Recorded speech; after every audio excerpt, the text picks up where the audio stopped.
قرآن مجید سے تو یہی معلوم ہوتا ہے شعور کی سطح مختلف ہیں. دیکھیے ایک شعور ہوا جو ہمارا ہے یہ تو شعور کا بھی شعور ہے, یعنی صرف شعور ہی نہیں ہے, ہم اپنے شعور کا بھی شعور رکھتے ہیں.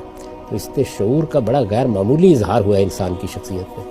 جو جانور ہیں وہ بھی اپنے اپنے جبلی تقاضوں کے ساتھ کچھ نہ کچھ شعور رکھتے ہیں, اگرچہ اس کی سطح بہت. تو اللہ تعالیٰ نے قرآن مجید میں بتایا ہے کہ پہاڑ اور یہ سب ایسے ہی اللہ کی تسبیح کرتے ہیں اور اللہ ان کی تسبیح اور صلات سے واقف ہے.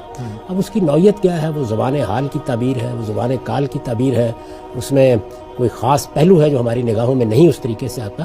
میرے نزدیک تو یہ بات معلوم ہوتی ہے کہ ایک سطح کا شعور ہر ایک کو دیا گیا ہے. وہ کیا ہے, اس کی نوعیت کیا ہے, جو تبصرہ کیا ہے قرآن مجید نے برزخ کی زندگی پر کہ وہ زندگی تو ہے ولیکن لا تشعرون, تم اس کا شعور نہیں رکھتے.